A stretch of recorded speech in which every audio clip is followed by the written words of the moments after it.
Don't look under the internet.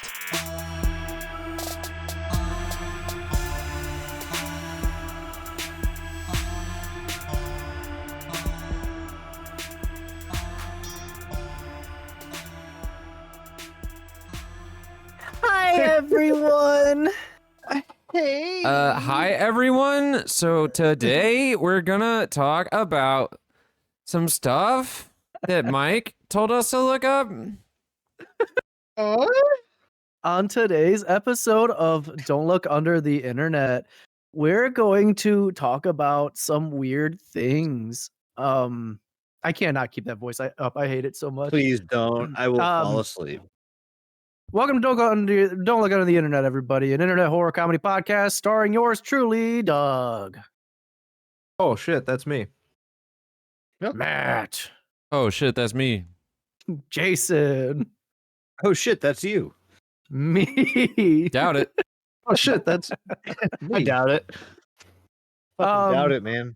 Yeah, today, for a little bit of diluted housekeeping. Above your head. Gotcha, bitch. We ain't got none.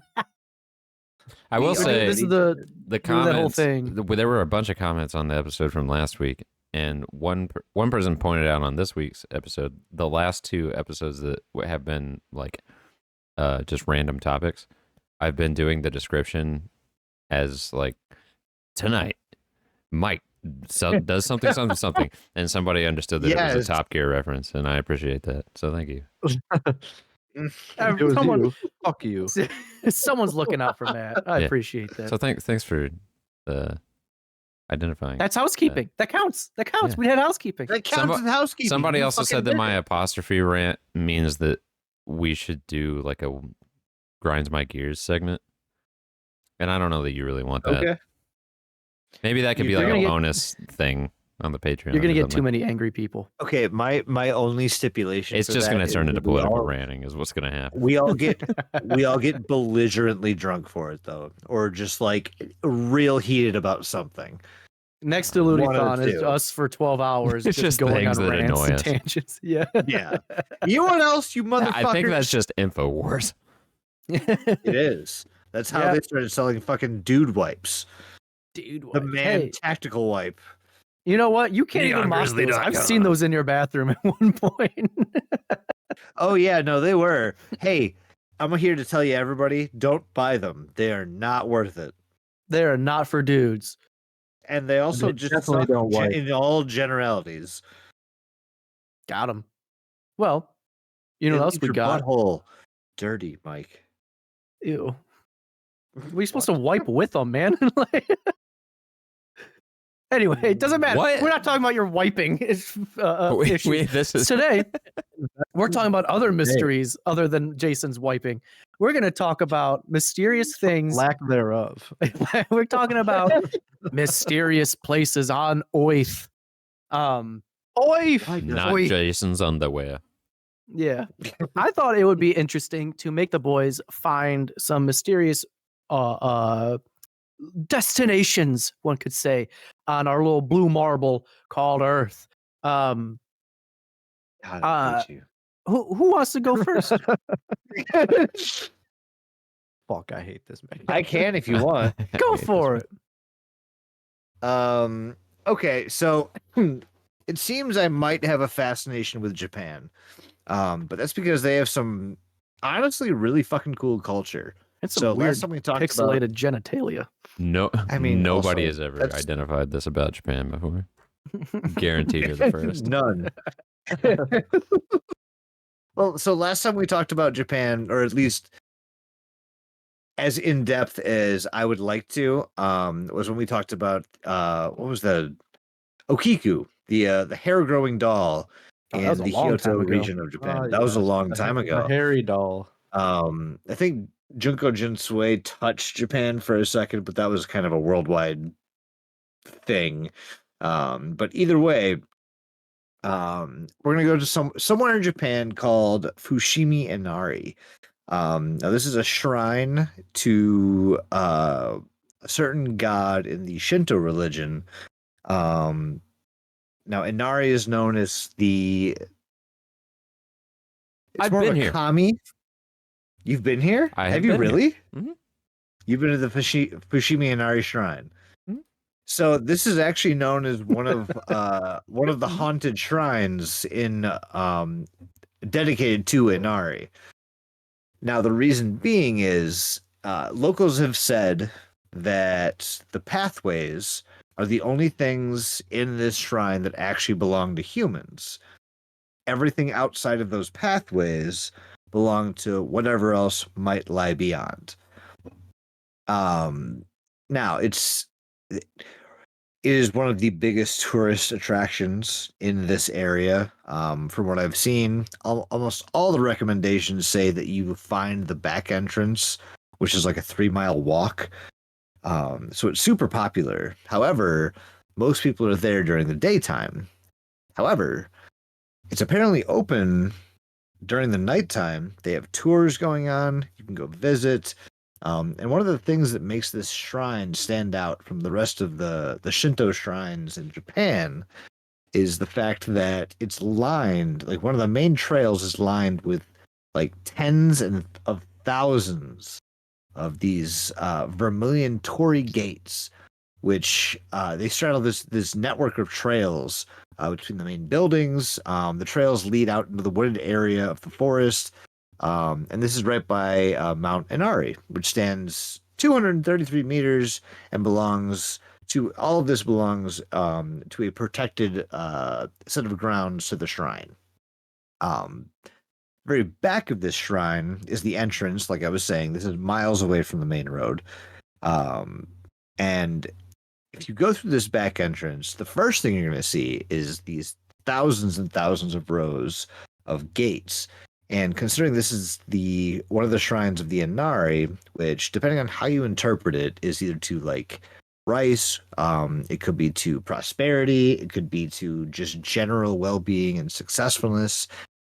Either way, most corporations in the area apparently are superstitious enough to think that dedicating a shrine gate in this area to this what they see as a kami, which as I understand it, I thought was more of a Kamis. demon than like a deity. So they You can basically just call them the dedicate Ruskies. It's fine. God damn it, Mike. So there's thousands of these gates, and all of them are dedicated by some corporation or some deity to this weird deity for prosperity. Well, if you look into the deity of prosperity, you find out that its actual manifestation is that of a fox. And in Japanese culture, foxes are known to be very tricky. They like to use their words carefully to lure people into deals that might not so much favor the person they're making a deal with. Almost like a djinn, where you get wishes, but they have a weird fucked up twist, kind of thing. What does Um, the fox say normally? What does the fox Yeet, say? yeet, yeet, yeet, yeet. God damn it.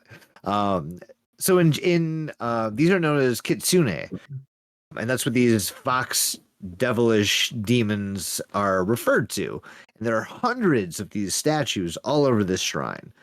Now, all of this to say, a ton of paranormal activity in the past, I would say, 2013, like decade or so, has been cataloged where people have been walking either by themselves or with one other, like a dedicated loved one, where they would just start feeling this overarching feeling of dread and like cold spots, all kind of like the paranormal buzzwords that you might think of. They're kind of experiencing these things. However, Zach one of the Baggins. things One of the things that stays kind of constant. Did you see what happened? I'm so sorry. I don't want to break. I don't want to cut you off. I Please was go ahead. thinking, I was Go like, ahead. I don't Fucking Aaron wanna- Goodwin from Ghost Adventures. His wife put out a hit to try to get him assassinated, and she's in jail Really? now because of it. Yeah. I did not Man see can't that. catch a break. His Holy wife's trying to fuck. kill him. The ghosts are trying to kill him. Fucking poor Aaron. Everything's trying to kill him. Jesus Anyway, Christ. sorry to derail. That was No, you're that had- fine. that That's had to be crazy talked about. information, though. Yeah, it absolutely did. So fuck, what was the last thing I said? God damn it. We were talking about these shrines, the foxes, the kitsunes. Okay, these demon foxes that are protecting the shrines. A lot of the townsfolk have reported seeing different things while walking through this area at night. Now, if you look at this place during the day, it's gorgeous. Like the colors are vibrant, lights everywhere. At night, this specific trail that has all of these shrines with dedications to these greedy corporations has this just like eerie, like yellow glow about it. And people have reported hearing and seeing things that line up with like an impulse or something they need in the moment. So one of the stories that was told is this guy was walking around and he realized that his canteen was empty, and the trail that he took on these grounds was far too long, and he was kind of at the halfway point, so it was going to be a long time, so he was super thirsty, and he remembers wishing he had more water. And as he ended that thought, he heard like a ka-chunk and clunking noise, almost like something being dispensed from a vending machine. And over towards the nearest light, highlighting part of the trail, there was a vending machine that had dispensed 2 bottles of water. And so he went and he took them and he thought nothing of it and he walked on. It wasn't until later that the next time he came around to that part of the trail that there was no vending machine there. There never had been. No one has ever reported remembering being able to buy anything bottled, canned, whatever from that area. What SCP is this? I know, I was right? thinking that too. I know. It's super intriguing because like this is it's super recent that all of this is taking place.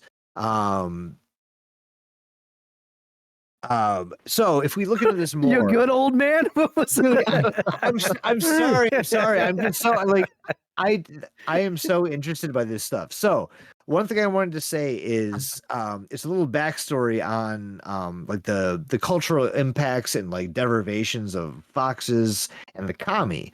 And so when we talk about things like the kitsune, which are all these hundreds of statues that are on these grounds, they dedicate themselves to a demon, and it's a demon of trickery because foxes are known for giving you 85% of something, but the last 15% is fake.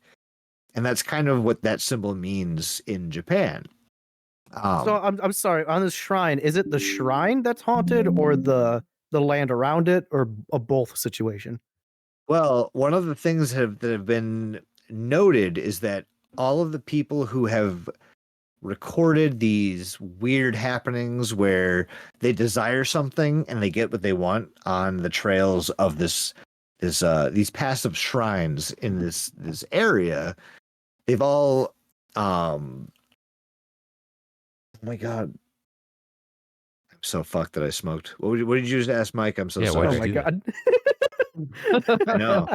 I asked if it's the shrine that's haunted or the trails, or is it a both situation? It's everything outside the trails. The shrines themselves apparently are the things that help protect the trail. So as long as you don't wander from the path that are protected by these shrines, you're fine. The local belief is that everything outside of those paths are they belong to the realm of the kami or Gotcha. the So demons. if you stumble off the trail into like the forest or something, that's when you can get That's when fucked you with. and that's what they refer to as falling off. That's what the Goddamn local commies. custom says. If you fell off, that means you've lost your humanity, and either you have not been you don't get seen again, or you've been replaced by something that is no longer human. Gotcha. And that's the local superstition around this place. super fucking cool, super interesting. There's a couple of Twitter posts that have gone viral of people taking images of seeing orbs leaving trails, and I know that like orbs and trails are a huge discussion topic among paranormal investigators, people who take photos of the paranormal. Like those are considered to be proof, right? And so there's a lot of those going around. Unfortunately, all the Twitter posts are in Japanese, and I don't know how to speak, read, or write that. So I was I trying don't know to what they find say. it. I was trying to find it, but I think it's on another hard drive. I'll have to dig up. But I have a picture that I took here, and I'll have to see if there's any orbs. Really? There you go. That'd be cool. That'd be fucking awesome. So, Matt, did you experience anything when you were Yeah. at the Nah, shrine? it was pretty normal. That's pretty Did you normal. wander off the Can't say trail, that- though? No, we stuck to the trail. Like we went through like that Okay. that long So- thing that is like a bunch of arches. It's just When you went, did anyone mention to you, or there like signs or anything that said "Don't go off the trail"? Anything like that? I really don't remember anything like If that. it No. did, he couldn't read it. Yeah, no, they were Really? probably like stupid Damn. fucking Americans. We'll just let them die. Let them get I like that. replaced. Let them go. Yeah. Yeah, that's fair. That is the general consensus. Yeah. But like I looked through the the local subreddit for it, and it was just full of people. Like it'd be spotted with people being like, "This is bullshit. This is bullshit," and you'd see somebody saying like, "No, no, no." Like I had a grandmother that had a friend that went into the forest, and she wished for this, and then all of a sudden this happened with this weird twist to it.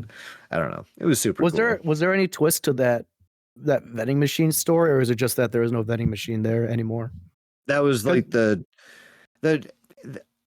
guy still thinks about it. This is apparently like 15 years later, like that he told his story. Oh, I got you. Okay.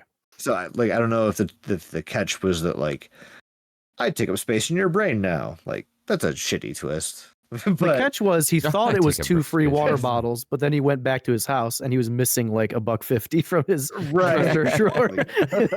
that Turns could out very they well weren't be the fucking free. case. Yeah. Turns out I was lying the whole time.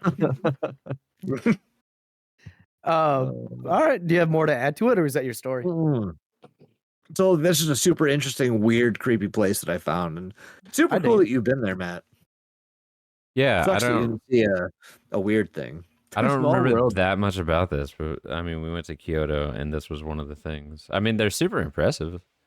Like out in front of the shrine, there's like this really, really tall arch that Yeah. is.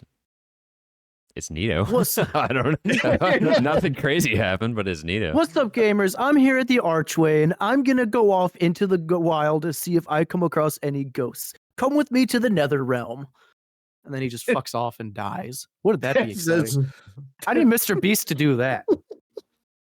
Nah, Fuck it's off and die. Fuck off and It's die. what's his name? Great. It's like we're gonna go Hot take, film bro. in the suicide forest. Oh, the fucking yeah, those guys.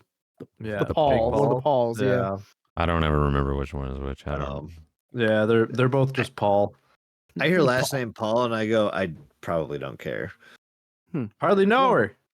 Well, Paul. I will. If you're cool with it, I'll go next. Unless someone else Sure, wants to bro. volunteer. Go for it, bro. Yeah, Be your best. Bitchin'. So what I'm talking about today, and we're done. I brought. Okay, bye. I brought to the table here the Potomski Multiverses. multiverses and how to find them with atomic number 83. Andrew Bishago. I'm talking about the Potomski crater. So, back in 1949, a Russian geologist named Vadim Kolpakov. What a name! It's a hard name. Vadim Kolpakov. We still don't know what it is. Still don't know what it is to this day. Back in 1949, this Russian geologist was conducting an expedition deep into the forested region of Irkutsk, Russia. And I'm going to butcher a lot of this, I'm sure. This is when he stumbled across a very weird, very giant cone-shaped mound, roughly 160 feet tall and 520 feet wide at its base. This whole thing was made up of shattered limestones. The locals around the area, members of the Yakut and Evenki tribes, warned Vadim against visiting the crater, calling it a cursed and sinister place. They believed that the formation of this weird mound was created and was the nest of a fiery bird known as the fire eagle. And that it's best if you don't fucking go there and disturb the nest. According to the lore around this crater, people who dared to go over to the crater would experience feelings of unease, illness, or even disappear without a trace. There are animals in the area, the wilderness in general, that avoid this crater. Once you go to this crater, it is eerily silent. That's one of the things that Vadim noted when he went up to the crater, is that it is eerily silent. No animals, no life anywhere. Even vegetation avoids this crater. There are trees and everything around it, but none of them ever really touch the crater. So, Vadim, being the geologist that he is, decided, I gotta fucking check out more of this shit, dude. And so he brought back information about this crater to the rest of the world, essentially making it this like publicly, making it public knowledge, essentially. So locals in the area but also believe that this site is haunted. There are many stories of strange occurrences where explorers or even scientists have reported, again, unease while at the site. They even claim that their compasses spin wildly, and they feel as though they are being affected by some unknown force. The atmosphere, again, is mentioned to be eerie, and the air feels like thicker. They say that it's harder to breathe. They feel heavier when they're around this crater. So you're probably wondering yourselves, how is it full of radiation? How did the crater get made? Maybe it's a possibility. So it's full of cum. So lots of questions on how this crater got to be made. Because if you guys look up an image, I don't have Twitch open. Matt, did you throw up an image in the Discord? Okay. If you guys look at the image, it's a very unique looking crater. It's basically a crater with what looks like an egg in the middle. It's like any nipple. It's a chode. It's very weird. And so no one is very positive on how. Did you see the tit of the earth? It's like aroused, but Gaia's nipple. Because of the shape, no one's really no one knows for sure how it was made. There are a lot of theories. First and foremost, one of the biggest theories that is accepted in the scientific community is meteorite impact. So the sheer size and shape of the formation seems consistent with an impact event. However, despite multiple attempts to study the site, no one has found any remnants of a meteorite. They found no fragments of extraterrestrial material or even high levels of radiation when studying. I'm going to put emphasis on when studying. The lack of such evidence has left scientists scratching their heads, unable to conclusively determine whether a meteorite was involved or not. Some researchers have linked the crater to the famous Tunguska event of 1908, where an unknown object, basically a giant comet or meteorite, exploded over one of the largest cities in Siberia, and it basically flattened hundreds of square miles of forest. The Potomsky crater is roughly 400 miles from the Tunguska site. They believe that this, basically what they believe is, while the meteor that was coming down in 1908 was on its way over, another space rock hit that meteor, split it into three pieces. When this happened, this is already also kind of accepted that this meteor got broken up into three pieces. They were never able to find one of the pieces. A lot of them theorize that this is one of the pieces. However, here it is.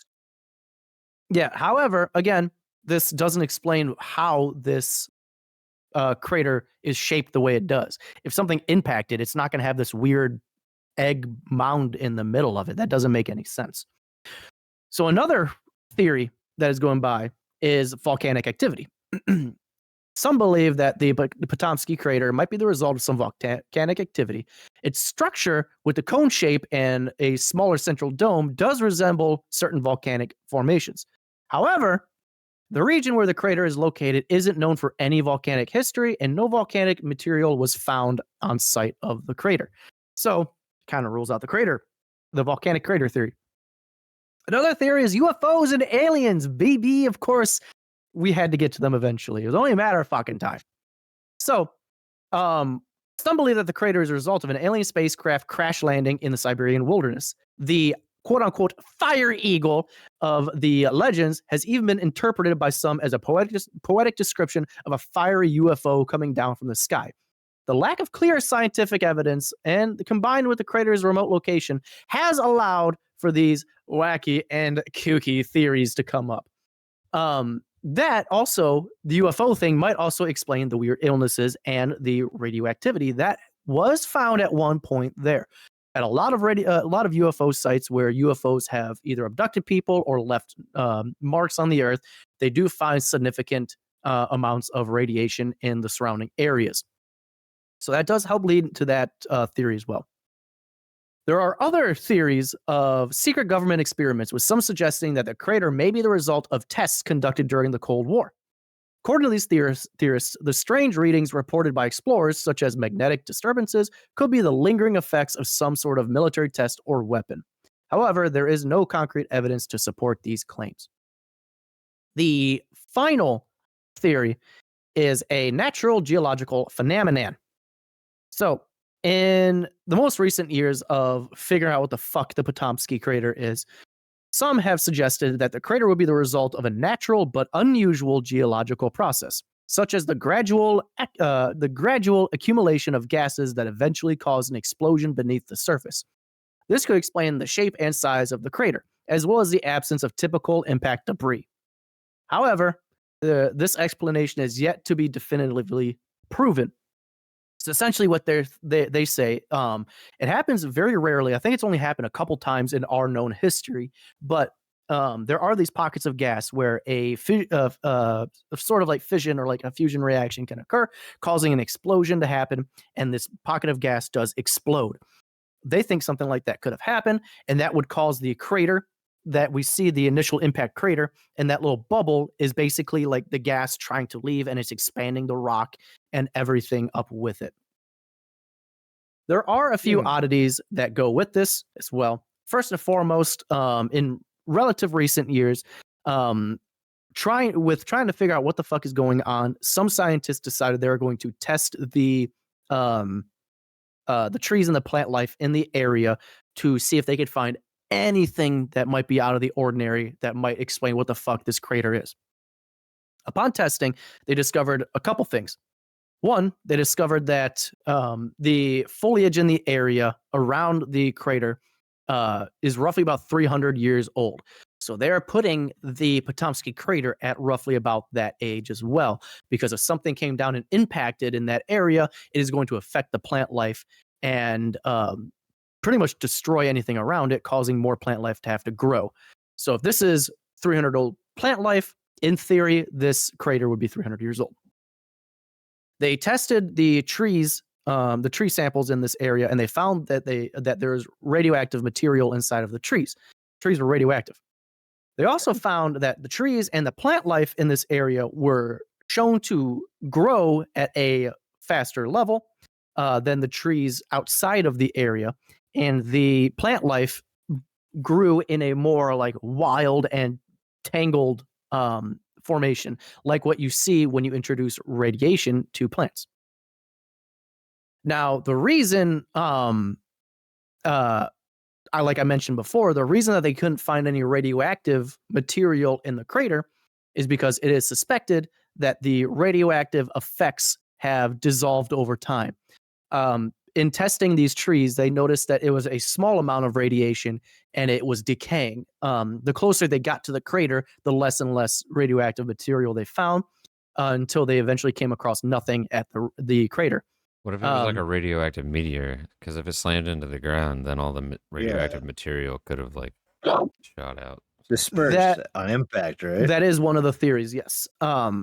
and they were able to give a rough time frame of the decay of the radiation. Apparently, the radiation at the crater basically vanished roughly about 20 years ago. So that's why back in I'll get to this theory in a second, but actually, I'll talk about it now. So I feel like it was some sort of radioactive meteor or something that fell, because back when Vadim first discovered it, the people in that area, the tribe people that live there, mentioned that if you go close to it, it can affect you and make you ill. And the people that went there even said that it makes you ill as well. The scientists that went there and researched, they're like, oh, you don't feel good when you're there. Along with the animals in the area that avoid it, I feel like at that time there was a much higher radiation level, and that's what was affecting everything in that area and making everyone feel sick.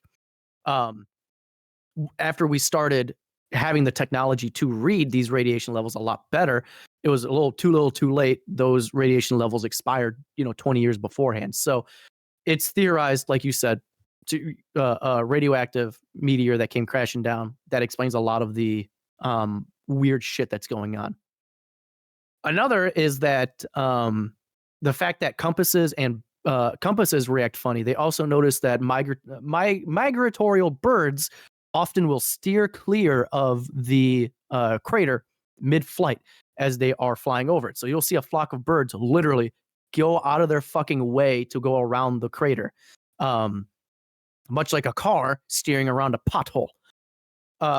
They believe that there is probably some sort of iron deposit or something deep in there that is affecting, that is creating some sort of magnetic field that is affecting A, compasses, and B, birds' direction. No, the birds are probably just like, man, that's the crater that made Jeffrey grow a third leg. Fuck that place. This is starting to sound like the crater from fucking Color Out of Space. I mean, honestly, it might be. Who knows? All this weird shit that's happening. Yeah, maybe something inspired something. Who knows? But birds, when they migrate, they use the Earth's magnetic field as reference points, and they use that as like a guiding tool, basically a GPS. So the fact that birds avoid it and compasses go weird, they think there's a large either iron deposit or some sort of magnetic material down there as well. But the weird things that have not been explained is, in certain folklore, there are stories of hauntings. If you go to, sort of like yours, Jason, where if you go to the crater, you either disappear or you come back, and you're not you. You've been replaced by something. There is also records of random, extremely thick fogs that just come out of nowhere and are specific to the crater and its surroundings. That's kind of sick. Yeah, so it's definitely mysterious. My favorite thing about this is the fact that no one knows what the fuck is happening, and it's shaped so oddly. They also were able to figure out that the crater itself, I forget exactly what kind of rock it is. The crater itself is limestone, but the mound on the inside is a different type of rock. I forgot what kind, but it's not a rock that is indigenous to the area, from what I recall. So it's very odd. Again, the main theory is meteorite, but that doesn't explain the weird shape that it took on. It was so radioactive it gave itself a tumor. Right? Now, something with this that I keep asking why they just don't do this. They're like, oh, there might be like a large iron deposit or something down there. We'll never know. Go to the fucking mound and just drill down. What's stopping you? Isn't it? Well, I guess the mound's not radioactive anymore, right? No, there's no radioactive materials in the mound anymore. It's clear. So what is stopping them from just drilling into the mound? They have light speed drills. Exactly. We have those. Probably because, what's the point? What do we stand to gain from this, really? I think I had that thought too, where no one's going to want to fund this because what are you going to get from it? Some iron? We have enough of it. Yeah, so there's so much of that. Yeah, so it definitely, I bet that's why. But if you really want to get to the end of it, start a fucking GoFundMe to just send a drill down there and see what's down there. It's that easy. I feel Big it's drill. 130 feet. Like Didn't the Russians drill like fucking 16 miles into the earth or something? way more than that. They've drilled like 600 or something. It's quite a bit of some ways down. ridiculous number, but and the goal was to be like, we don't know what's down there. Like we just want to see. More That's where they rocks. found the screams of hell. Right. Like, and that's where those noises come from, which are harrowing and horrifying. That's fake. It doesn't matter. Oh, true. I've gotten used to them. Yeah. But yeah, that's have the to. Potomsky crater. I thought that was very fascinating. I enjoy it. Hell yeah. yeah. Interesting. That's interesting. Mine's fairly short. So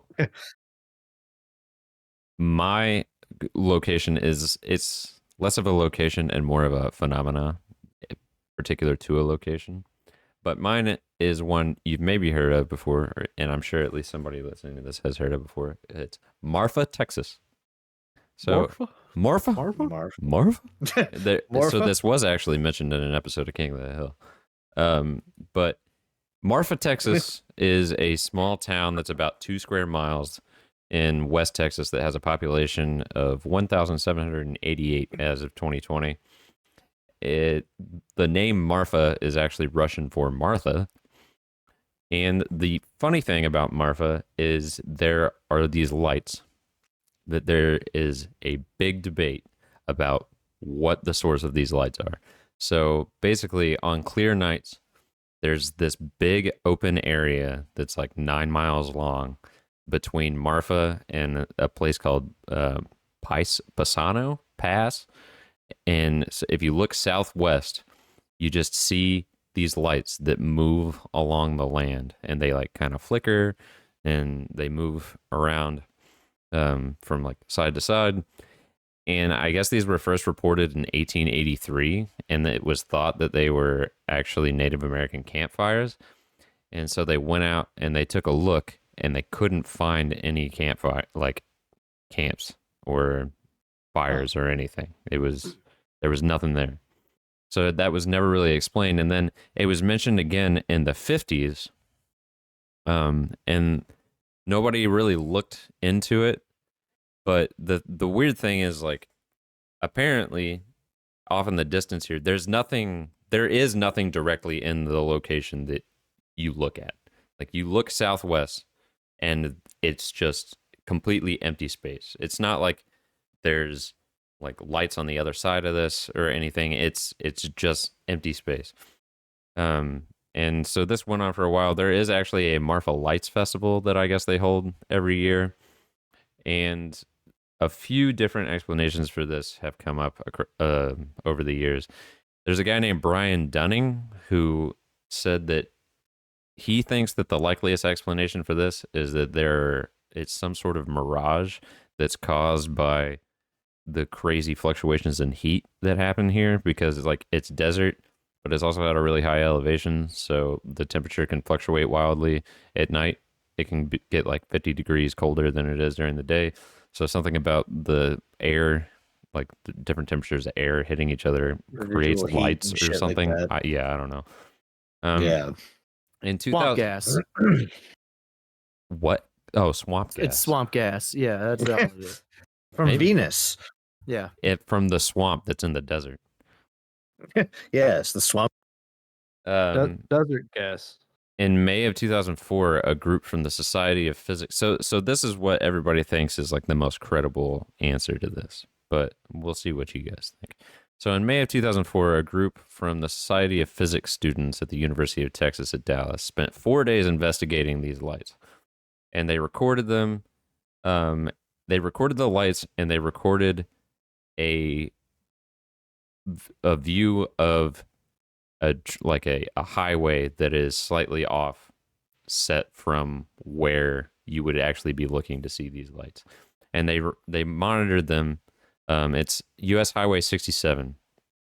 And they noted that the highway, while it's not exactly in the direction of what you're looking at, it is visible from the location that you would be looking at these lights from.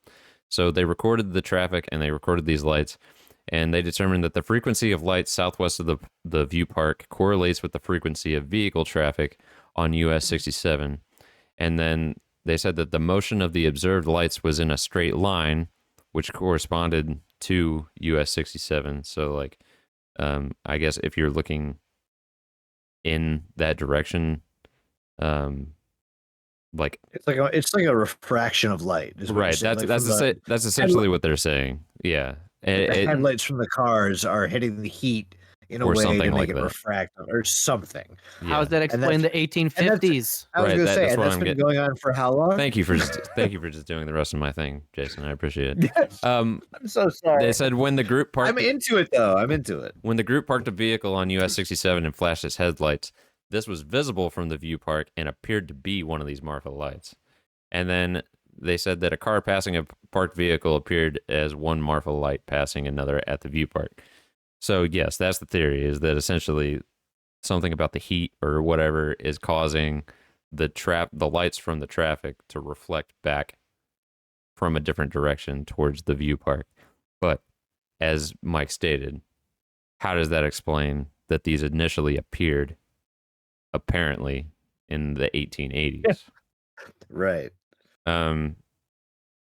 There was another study in 2008 from scientists from Texas State University where they did spectroscopy and used equipment to observe the lights from the Marfa Lights viewing station. They recorded that a number of the lights could have been mistaken for lights of unknown origin, but in each case, the movements of the lights and the data from their equipment could easily be explained as automobile headlights or small fires. They concluded that due to the rarity of observation of genuine Marfa lights, those with odd behavior not explainable as car lights, more research was necessary to determine their nature, which means that they did observe things that they weren't actually able to correlate with traffic on the road. So the jury is kind of still out here. And there are a bunch of people, you can find a bunch of people, like videos of interviews of residents, and they're like, nuh-uh, ain't no fucking way it's traffic. Them's aliens. My cousin Bert, he told me he touched a light. Right. The light touched my cousin. Isn't there? I wonder if this is in a similar vein as what's that phenomenon at like sea where it like distorts, like Phantom Morgana or what is it, Fata Morgana? You know what I'm talking about? No. Isn't that a I have singer? I'm trying to find something It's to grasp on. Fata Morgana is like it's when you're at sea or whatever, and it like distorts up the now. image that you see, and it like kind of duplicates or whatever. Hang on, let me see if I can find a thing on it. I wonder if it's something similar to that. Fate Morgana. Fata Morgana. Yeah, it is Fata Fata, Morgana. yeah. Fata, yeah. Fata Morgana. Sure. Complex form of superior mirage visible in a narrow band right above the horizon. Means Morgan the Ferry. These images are seen as the Italian Strait of Messina. I don't know what the fuck this means. Anyway, I wonder if it's something similar to that. Yeah. I got Probably. Makes boats look like they're floating off the water. Yeah. Oh, yeah. I mean, I buy yeah. that the lights are at least somewhat attributable to the traffic, and the heat is causing these like light reflection. God damn. Yeah. I mean, you see Refractions or whatever. when you're driving and you see like a hot road, you even see that like false like shadow or whatever on the road Right. too. So I wonder if this Yeah. all has something to do with it. Yeah. Or like Oh. you see the Fata false Morgana. like water on the road when you're driving, but it's just like Because the the thing lights. about the 1800s where they were like, let's go out and see if there are any fires, and they didn't find any fires. The thing is, if the heat is causing the light to refract, and the light is actually just a reflection of where the light is coming from, they may have been looking in the wrong place.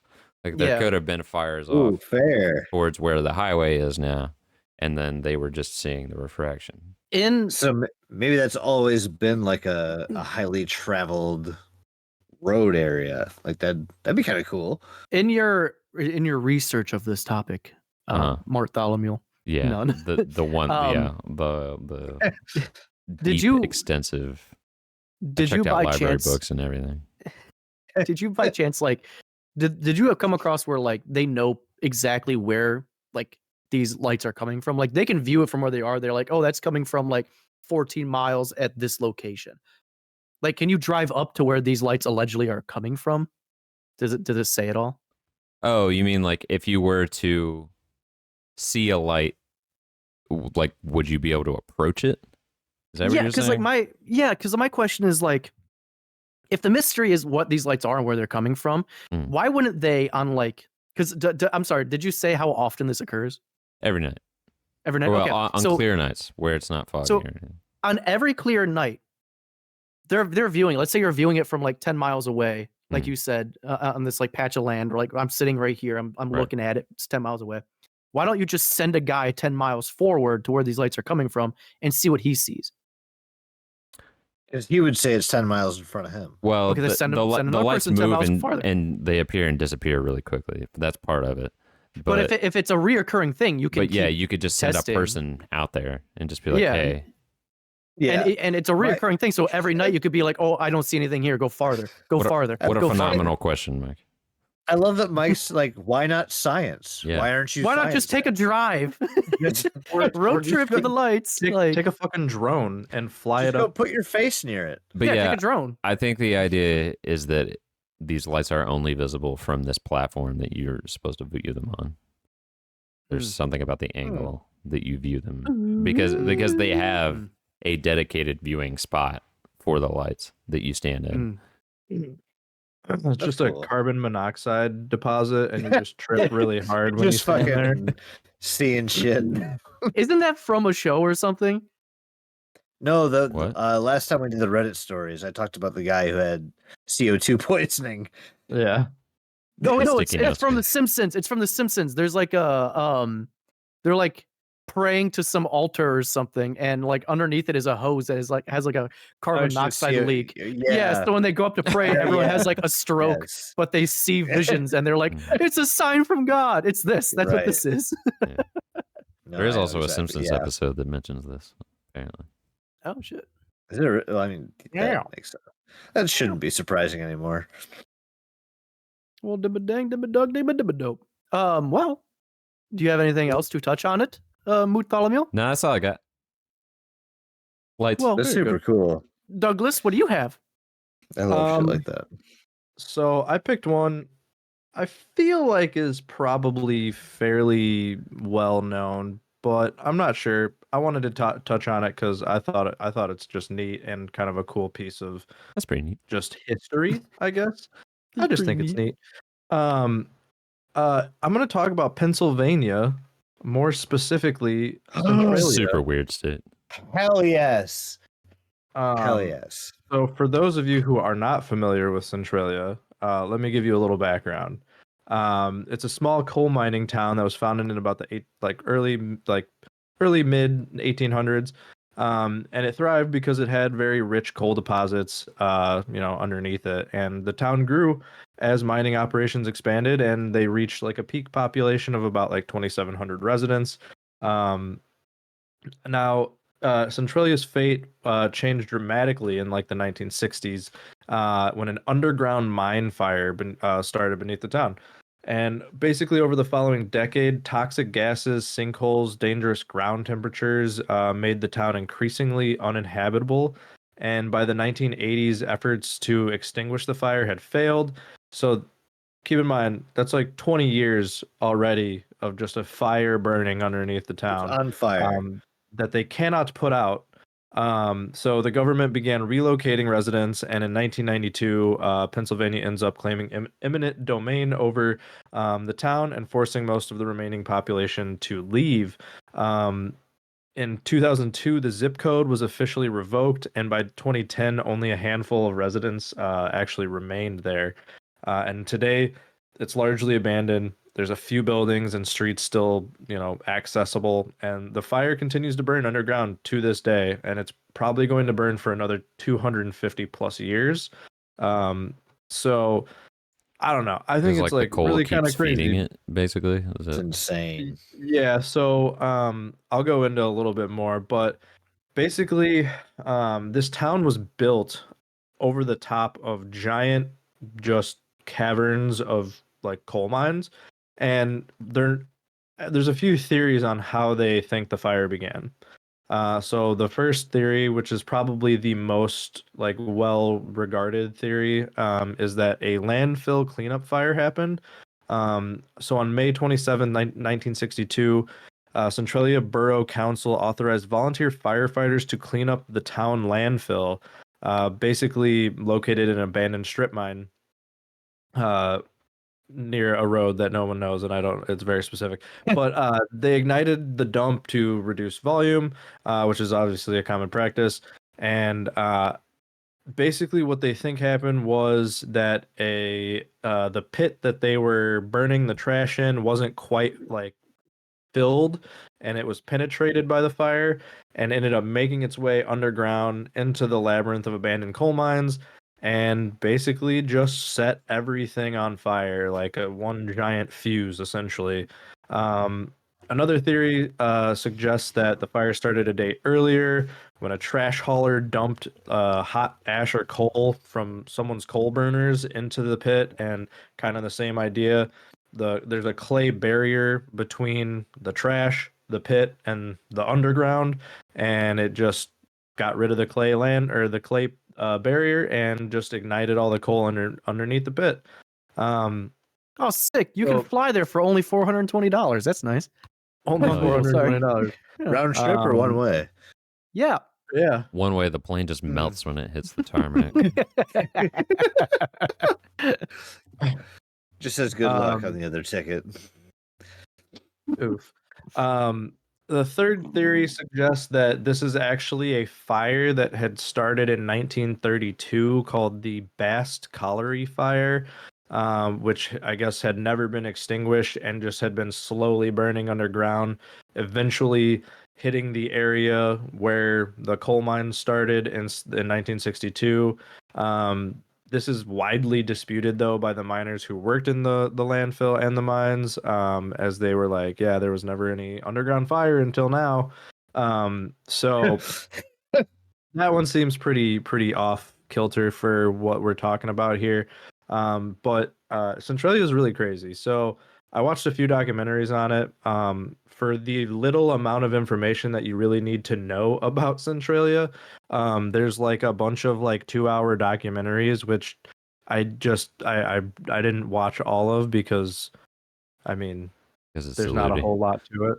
I've seen some stuff where like Someone will figure it out. they're like trying to rebuild, kind of. It looks like. Well, they really can't. There's no like Yeah, there's no they wouldn't be allowed to do that. The ground's like Um, unstable and shit too, right? Like if you Well, I just mean like there's like volunteers to like go there and like they're like cleaning up the streets and they're like planting trees and shit in the area. So there's actually a big tourist attraction that came up from this. So there's a Highway 60 or Route 61. It used to be called the Graffiti Highway.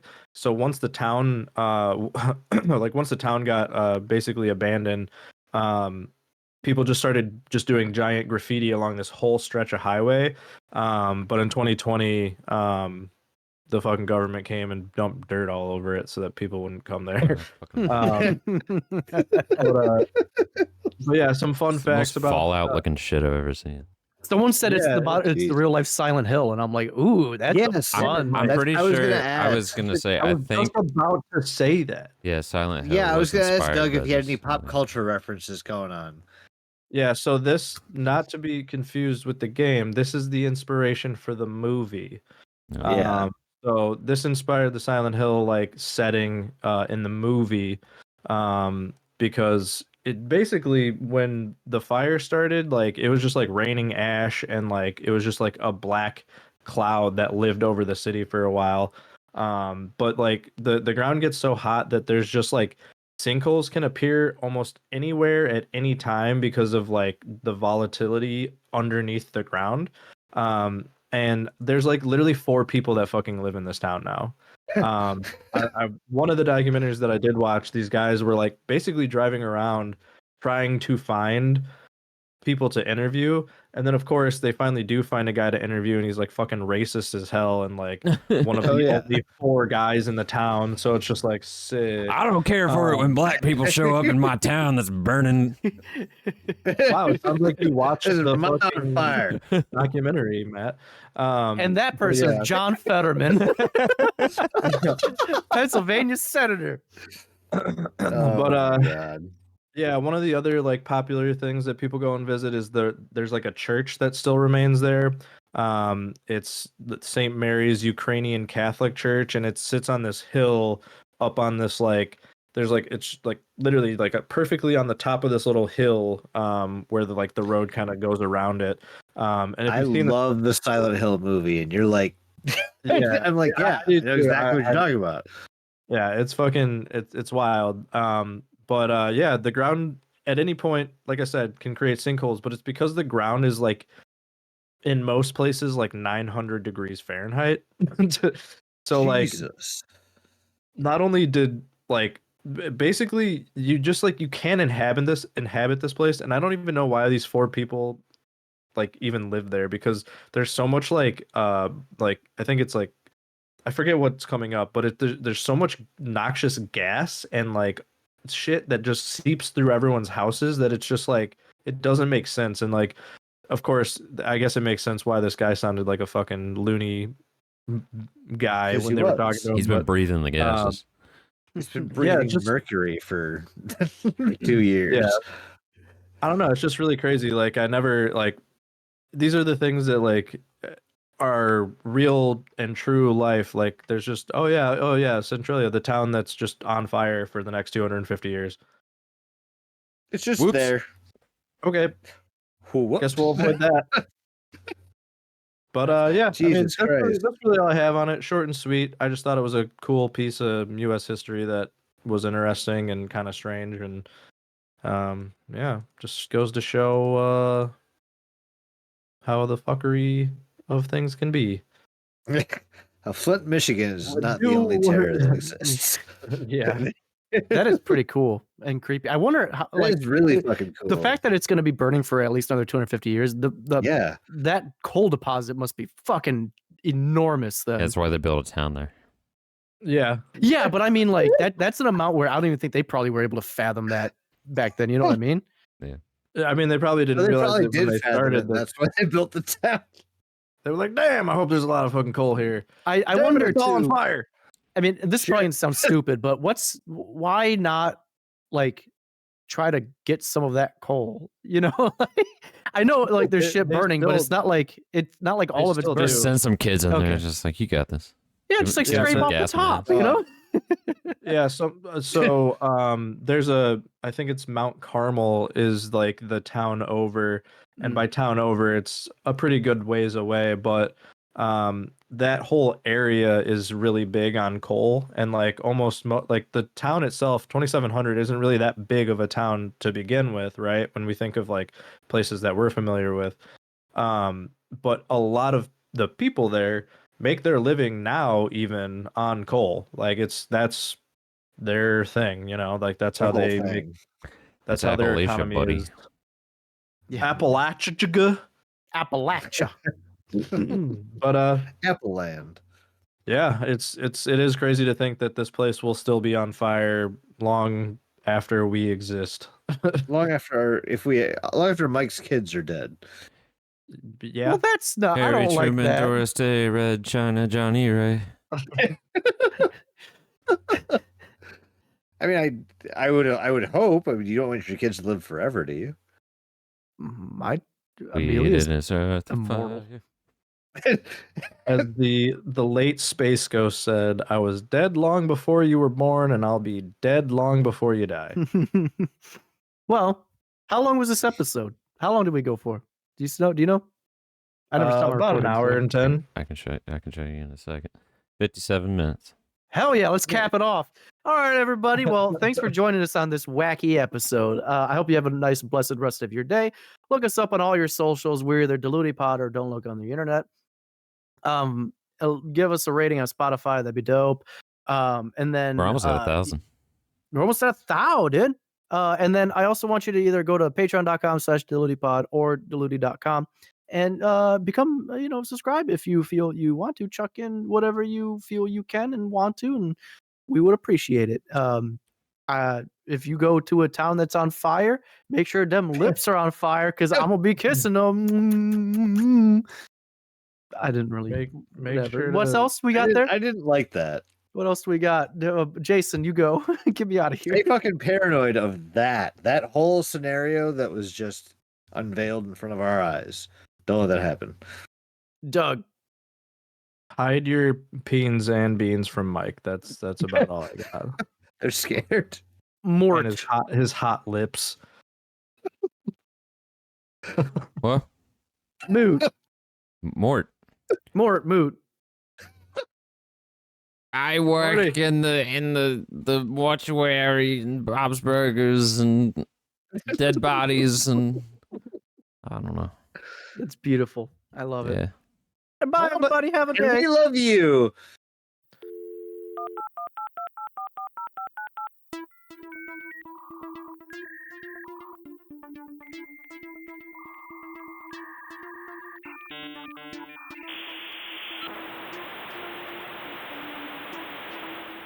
Don't look under the internet.